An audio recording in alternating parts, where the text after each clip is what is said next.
امام احمد بن حنبل فرماتے ہیں سنو ولیوں کی توبہ، فرماتے ہیں اس کے کمرے سے چیخنے کی، یا اللہ معاف کر دے، یا اللہ معاف کر دے، اللہ معافی دے دے، تڑپ رہا ہے، رو رہا ہے۔ اور امام احمد بن حنبل فرماتے ہیں حال یہ ہے کہ اس کے کمرے سے لے کر آسمان تک نور ہی نور پھیلا ہوا ہے، نور ہی نور، اور وہ روتا ہے یا اللہ معاف کر دے، یا اللہ معاف کر دے۔ فرماتے ہیں میں سوچنے لگا معافی کس چیز کی مانگ رہا ہے؟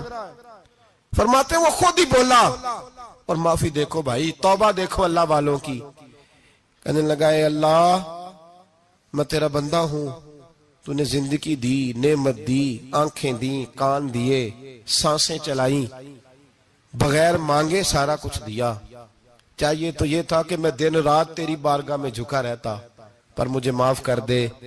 میرے اوپر امام احمد بن حنبل کے بھی حقوق ہے، میرے مالک کا بھی حق ہے، اس لیے میں دن سارا عبادت نہیں کر سکتا، بس 5 نمازیں پڑھ سکتا ہوں، رات میں جاگتا رہتا ہوں تیرے حضور، اللہ وہ جو سارا دن میں عبادت نہیں نہ کر پاتا مجھے معاف کر دے، سارا دن لمبی نہ معافی دے دے۔ یہ توبہ ہے اللہ والوں کی۔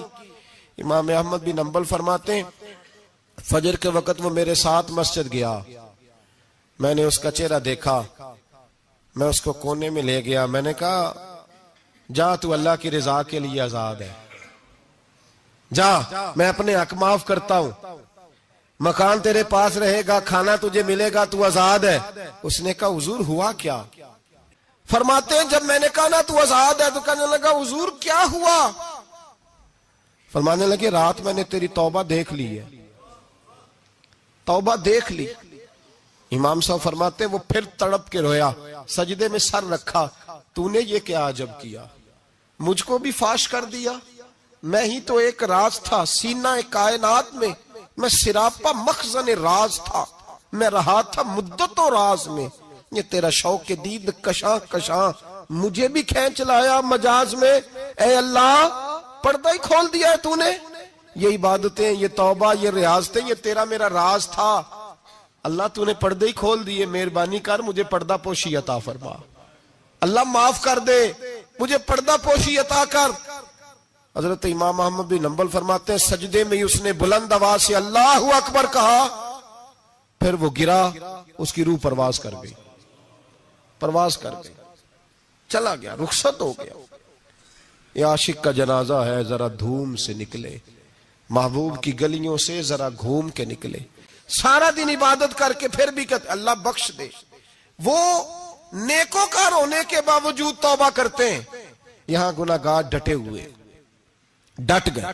توبہ بندے کو اللہ کے قریب کر دیتی ہے۔ حضرت سیدنا امام ابو مالک فرماتے ہیں میں غریب کا بیٹا تھا اور میری 6-7 بہنیں، میں اکیلا بھائی تھا۔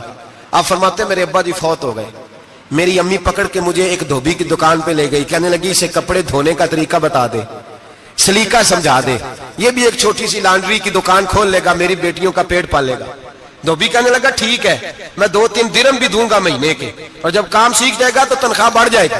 امام ابو مالک رحمت اللہ علیہ فرماتے ہیں میں بہنوں کے لیے روزی کمانے نکلا، میں بیوہ ماں کے سر پہ بوجھ اتارنے کے لیے نکلا، میں غربت کے عالم میں نکلا، رستے میں امام اعظم کا مدرسہ تھا، فرماتے میں وہاں چمکتے چہرے دیکھتا، لیکن اپنی غربت کو دیکھ کے میں آگے بڑھ جاتا، پریشان ہوتا کہ میں کیسے علم حاصل کروں گا۔ آپ فرماتے ہیں امام صاحب مجھے اکثر دیکھتے، ایک دن امام اعظم باہر نکلے، مجھے کھڑے ہوئے دیکھا تو قریب بلایا، سینے سے لگایا، ماتھا چوما، کیا نام ہے؟ میں نے کہا ابو مالک میرا نام ہے۔ کہا تمہیں پڑھنے کا شوق ہے؟ کہا بڑا شوق ہے۔ کہنے لگے چل آ جا پڑھا کر، آ جا مدرسے میں پڑھا کر۔ کہتے میں سارا دن وہاں پڑھتا، گھر سے کام کرنے آتا، سارا دن امام اعظم کے پاس پڑھتا رہتا۔ مہینہ آیا تو میری اماں کہنے لگی تنخواہ لاؤ۔ میں نے کہا امی جی تنخواہ تو وہ دے گا جو ڈیوٹی پہ جاتا ہو، میں تو پڑھنے جاتا ہوں۔ کہتے اماں گھر سے نکلی اور بڑے غصے کے ساتھ نکلی، کہنے لگی مولوی نے میرا بچہ خراب کر دیا، میرا بچہ خراب کر دیا، میں کام پہ بھیجتی تھی، اس نے کس چکر میں ڈال دیا، مسلوں سے بھی کبھی پیٹ بھرا ہے، کام بھی تو کرنے چاہیے نا۔ کہتے امام اعظم کے سامنے کھڑی ہوئی، امام صاحب بڑے امیر کبیر آدمی، اربوں خربوں پتی تھی، اور پھر اتنے بڑے عالم فقیر، سارا بغداد، سارا کوفہ، سارا مصر سلوٹ کرتا ہے۔ بی بی آئی اور تیز جملے، عورتوں کا طریقہ ہوتا ہے، کہنے لگی مولوی تیری سفید داڑھی، تیرا اتنا نام، تجھے خیال ہی نہیں آیا؟ میں بیوہ عورت خرچہ خراب کر ڈالا، میری یتیم بچیاں روٹی کہاں سے کھائیں گی، مسلوں سے بھی کبھی پیٹ بھرا ہے؟ کہتی اتنے سخت جملے کہے پر قربان جاؤ امام اعظم سنتے رہے اور مسکراتے رہے. کہنے لگے میری غلطی ہے، میری غلطی ہے، میری غلطی ہے، بی بی بھول گیا تھا، غلطی ہو گئی. بی بی کہتے رہی، امام صاحب سنتے رہے. جب غصہ اتر گیا تو کہنے لگے اماں تیرا غصہ اتر گیا ہے؟ اتر گیا ہے. کہنے لگے تیرا بیٹا بڑا نیک ہے، تیرا بیٹا بڑا لائق ہے، تو اسے پڑھنے دے. کہنے لگے چپ کر دے مولوی، یہ پڑھے گا تو میں روٹی کہاں سے کھاؤں گی. امام صاحب کہنے لگے مجھے بتائے گی تیرے گھر کا خرچہ کتنا ہے؟ اس نے ایک لفظ تو ہے 3 دینار کا، ایک روایت ایسی بھی لکھی ہے بزرگوں نے، کہنے لگی 40 درہم ہے. اور اماں کہتی میں نے جان بوجھ کے زیادہ بتائے، حالانکہ میں کناب کا خرچہ کرتی تھی، لیکن جب کھلا ڈلا کرے تو وہ والا خرچہ بتایا. میں نے کہا 40 درہم خرچہ ہے، تو دے گا؟ تو کہتے امام اعظم کہنے لگے اماں تجھے لینے نہیں آنا پڑے گا، پہلی سے پہلے تیرے گھر میں پہنچ جایا کریں گے، یکم سے پہلے آئیں گے. او بھائیو کہاں استاد ملتے ہیں، کہاں استاد ملتے ہیں. کہنا آسان، بولنا آسان، سننا آسان. 20 سال تک امام ابو مالک کے گھر میں خرچہ دیتے رہے، وہ پڑھتے رہے. اماں کہنے لگی تو میرے بیٹے کو لگا تو لیا ہے تو پڑھ کے بنے گا کیا؟ حضرت امام اعظم فرمانے لگے بادشاہوں کے تخت پر بیٹھ کر بادشاہوں کے ساتھ کھانے کھایا کرے گا، ان کے ساتھ بیٹھ کے حلوہ کھائے گا، وقت آئے گا تو دیکھے گی. کہتے ہیں میرے امام انتقال کر گئے، وقت بیت گیا. ہارون رشید نے مجھے بلایا بغداد میں اور کہا میں آپ کو چیف جسٹس بنانے لگا ہوں. کہتے ہیں میں خوشی سے سجدے کرنے لگا، میں چیف جسٹس بنا. میں نے اپنی اماں کو خط لکھا کہ اماں بغداد آ جا، تیرے بیٹے کو اللہ نے بڑی شان عطا کر دی ہے. فرماتے ہیں ہارون رشید کی بیوی بڑی اولیاء کی علماء کی بڑی فرما بردار تھی، محبت کرنے والی تھی. اس نے حلوہ بنا کے بھیجا، کھانا بنا کے بھیجا. ہارون رشید تخت پہ بیٹھ کے کھانے لگا تو کہنے لگا امام صاحب آپ بھی یہیں آ جائیں میرے ساتھ. کہتے ایک کونے میں وہ بیٹھ گیا، ایک میں بیٹھ گیا، بیچ میں کھانا رکھ لیا. اتنی دیر میں میری اماں بھی پہنچ گئی. 2 لقمے کھائے تھے کہ اماں آ گئی. جب اماں نے مجھے تخت پہ بیٹھے دیکھا، ایک یتیم، ایک لاوارث، ایک بن باپ کا بچہ، وہ کل تک جو بہنوں کے لیے 4 دینار نہیں لا سکتا تھا، تخت پہ بیٹھ کے جب روٹی کھاتے دیکھا تو اماں تڑپ گئی، روئی، چیخیں ماری. میں نے کہا اماں کیا ہوا؟ کہنے لگی بیٹا مجھے تیرا استاد یاد آ گیا ہے، اس نے کئی سال پہلے کہا تھا اسے دین کا علم پڑھنے دے، اسے فقیہ بننے دے، یہ بہت آگے جائے گا. دیکھ آج اللہ نے تجھے کتنی شان عطا کی ہے. کہا بیٹا یہ کمال تیرا نہیں، یہ امام اعظم ابو حنیفہ کا کمال ہے، یہ ان کا کمال ہے جنہوں نے تمہیں یہاں تک پہنچایا. کوفے کا ایک امیر آدمی تھا، پھر غریب ہو گیا. غریب، غربت بڑی پریشانی ہے، بڑی پریشانی، بڑی آزمائش. غریب بیوقوف اس لیے ہوتا ہے کہ اس کی جیب میں پیسے نہیں ہوتے. غریب مجبور اس لیے ہوتا ہے کہ اس کے پاس ہوتا کچھ نہیں نا، تو ساری آزمائشیں کٹھی آ جاتی. غریب آدمی تھا، محنت مزدوری کرتا لیکن پوری نہ ہوتی. وہ کہتا ایک دن گلی میں ککڑی بیچنے والا آیا، تو میری ایک بیٹی تھی چھوٹی سی، باقی بچے بڑے تھے. چھوٹی ضد کرنے لگی، کہنے لگی ککڑی کھانی ہے، ککڑی. کہتے میں پریشان ہو گیا، دل ٹوٹ گیا. بیٹی نے سوال کیا ہے. فرماتے میں نے سوچا کس کے پاس جاؤں، کسی اور کے پاس مجھے سمجھ نہ آیا، میں سیدھا امام اعظم کے پاس چلا گیا. یہ شخص ہے جو مجھے دے گا بھی اور میرا پردہ بھی رکھے گا، مجھے دے گا بھی اور میرا، بولیے، میرا یہ پردہ بھی رکھے گا، یہ رسوا نہیں کرے گا، یہ فوٹو نہیں کھچائے گا. حضرت امام اعظم کے پاس گیا تو فرماتے رش بہت زیادہ تھا، میں امام صاحب سے بات ہی نہ کر سکا. واپس آ گیا، امام صاحب نے بندہ بھیجا، فرمایا پتہ کر یہ بندہ کسی ضرورت کے لیے آیا تھا، رش کی وجہ سے بات نہیں کر پایا. کہتے واپس میرے پیچھے بندہ بھیجا، وہ میرے گھر تک آیا. گھر آ کے اس کو حالات کا پتہ چل گیا، واپس گیا. کہتے ہیں 3 تھیلیاں اشرفیوں کی بھر کے امام اعظم لائے اور خود آئے اور رات کے اندھیرے میں آئے اور مجھے تھیلیاں دے کے نا تو میرے آگے ہاتھ باندھ دیے. میں نے کہا حضور ہاتھ کیوں باندھتے ہیں؟ آپ فرمانے لگے یار دکھ اس بات کا ہے کہ تو میرا پڑوسی تھا اور تیری غربت کا مجھے پتہ ہی نہیں چلا. تو میرے علاقے کا تھا اور میں نے سوچا ہی نہیں، میرا اپنا تھا، مجھے خیال ہی نہیں آیا. فرمایا معاف کر دے، میری شکایت نہ کرنا کہ یہ میری طرف توجہ نہیں کرتا تھا. علم بھی تھا، عمل کا نور بھی تھا، تقوی کا حسن بھی تھا، غریب کی مدد کا جذبہ بھی تھا. امام اعظم ابو حنیفہ رحمت اللہ علیہ نے ساری زندگی پیار کیا، محبت بانٹی، علم، فقاہت، تقوی، روشنی. امام اعظم ابو حنیفہ رحمت اللہ تعالی علیہ جتنے بڑے عالم تھے اتنا ہی بڑا خوف تھا اللہ کا دل میں، اتنا ہی بڑا خوف تھا. ایک آدمی کہتا ہے میں نے امام صاحب سے مسئلہ پوچھنا تھا، میں نے عشاء کی نماز امام صاحب کے پیچھے پڑھی. کتنی لوگ باتیں سنتے ہیں، اس کا اثر کتنا لیتے ہیں. لیکن امام صاحب رحمت اللہ علیہ کا طریقہ کیا تھا؟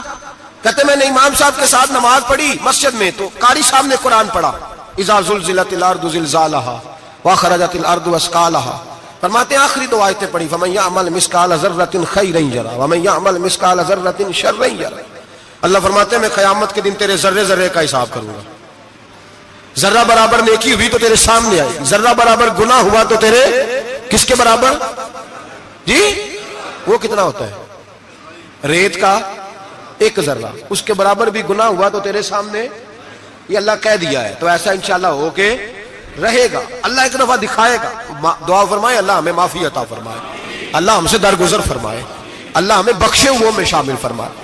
یہ آیت امام صاحب نے سنی تو کہتے ہیں میں نمازی سارے چلے گئے تو امام صاحب بیٹھے اور یوں نہ اپنی داڑھی پکڑ لی، چراغ ٹمٹما رہا، کہتے ہیں داڑھی پکڑ لی اور امام صاحب بیٹھے۔ میں نے کہا کہ کسی محویت کے عالم میں ہے، سوچ میں، چلے میں تھوڑی دیر میں آتا ہوں۔ کہتے ہیں میں 2 گھنٹے کے بعد آیا تو امام صاحب ایسے بیٹھے ہیں داڑھی پکڑی ہوئی۔ میں نے کہا ٹھہر کے آتا ہوں۔ میں پھر 1-1.5 گھنٹے کے بعد گیا تو ویسے بیٹھے۔ کہتے ہیں تہجد کا وقت ہو گیا، میں مسجد میں گیا تو چراغ ٹمٹمانے لگا، ختم ہونے کے قریب آ گیا، امام صاحب بیٹھے ہیں۔ اب میں نے دیکھا کہ آنکھیں آنسوؤں سے بھری ہوئی ہیں اور اپنی داڑھی پکڑ کے کھینچ رہے ہیں اور کہتے ہیں یا اللہ تو اگر ذرے ذرے کا حساب لے گا تو ابو حنیفہ تو الجھ جائے گا، اے اللہ تو ذرے ذرے کے بارے میں پوچھے گا تو میں تو نہیں جواب دے سکتا، خدا بندہ اس طرح کر، میرے ان سفید بالوں پہ رحم کھا، اے اللہ میرے بڑھاپے پہ مہربانی فرما، مجھ سے نہ ذرے ذرے کا پوچھنا، میں بڑا کمزور ہوں، میں نہیں جواب دے سکتا، مولا مجھ سے درگزر والا معاملہ کر۔ کہتے تڑپ رہے امام صاحب۔ فجر کی اذان ہوئی تو امام صاحب نے دائیں بائیں دیکھا، میں پیچھے کھڑا تھا، میں نے کہا حضور ساری رات ہی گزر گئی، آپ ایک آیت سن کے پریشان رہے اور میں روزانہ 20 تقریریں سنتا ہوں، درجنوں حدیثیں سنتا ہوں، مجھے تو اثر نہیں ہوتا۔ آپ فرمانے لگے مجھے تیرے معاملے کا نہیں پتا، لیکن مجھے اگر تو نے دیکھ لیا ہے تو کسی کے ساتھ ذکر نہ کرنا مجھے۔ اور فرمانے لگے پھر تو نیک آدمی ہوگا، تجھے نہیں خیال آتا، تو میں تو جانتا ہوں من آنم کے من دانم، پتہ سارا ہے سردار نو کی تیانا، میں تو جانتا ہوں نا، مجھے خبر ہے، لہٰذا میں نہیں حساب دے سکتا، تیرا نہیں مجھے پتا۔ جتنا میرے بھائی علم زیادہ اتنا خوف بھی۔ حضرت عبداللہ ابن مسعود فرماتے ہیں زیادہ باتیں کرنے والا عالم نہیں ہوتا، اللہ سے زیادہ ڈر جانے والا عالم ہوتا ہے۔ جو آدمی لمبی چوڑی گفتگو کرے وہ فقیہ نہیں، وہ اللہ سے ڈرنے والا نہیں، بلکہ جس کو وہ بات کرے تو تھوڑی کرے، ڈر کے کرے، خوف کے ساتھ کرے۔ حضرت امام اعظم ابو حنیفہ رحمت اللہ علیہ مالدار تھے اور اپنے مال میں سے حصے نکالتے تھے۔ امام صاحب فرمایا کرتے تھے میں نے چند ہزار درہم رکھ دیے۔ حضور کس لیے؟ فرمایا لوگوں کو قرضہ دینے کے لیے۔ نبی پاک صلی اللہ علیہ وسلم نے فرمایا قرضہ لینے والے کو منع کیا ہے، فرمایا قرضہ ایک قید ہے، بغیر مجبوری کے نہ لینا۔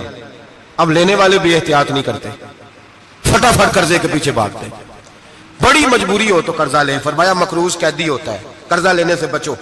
اور دینے والے کو کیا کہا؟ فرمایا اگر سامنے والا تنگ دست ہو نا، تنگ دست، تو اسے مہلت دو، جتنی تم مہلت دو گے اللہ اتنے ہی پیسے روز صدقہ کرنے کا ثواب عطا فرمائے گا۔ نبی پاک نے کیا فرمایا؟ حضور نے فرمایا تجھے پتہ چل جائے کہ تنگ دست ہے تو مہلت دے، جتنے دن تو اس سے پیسے نہیں لے گا اتنے ہی پیسے روز صدقہ کرنے کا ثواب دیا جائے۔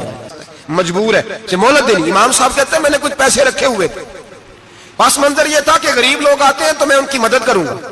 امام اعظم ابو حنیفہ نے ایک بندے سے پیسے لینے تھے اور حال یہ تھا کہ آپ دھوپ میں کھڑے تھے، ساتھ اس بندے کا مکان تھا، لوگوں نے کہا حضرت دیوار کے سائے میں ہو جائے، فرمانے لگے اس سے پیسے لینے ہیں، اگر سائے میں کھڑا ہوا تو سود میں شمار ہو جائے گا، میں اس سے فائدہ نہیں لے سکتا۔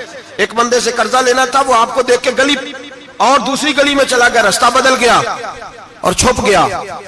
امام صاحب رونے لگے، کہنے لگے اے اللہ میں اتنا برا ہو گیا ہوں کہ تیرے بندے مجھ سے چھپنے لگے، اس کو ڈھونڈ کے لائے، کیوں چھپتا ہے؟ کہا حضور آپ کے پیسے دینے ہیں۔ آپ نے فرمایا جا میں نے اللہ کی رضا کے لیے معاف کیے، آج کے بعد چھپنا نہ، اس لیے میں نہیں چاہتا کہ تجھے کوفت ہو، تو میری طرف دیکھ کے چھپنے لگا ہے، میری طرف دیکھ کے۔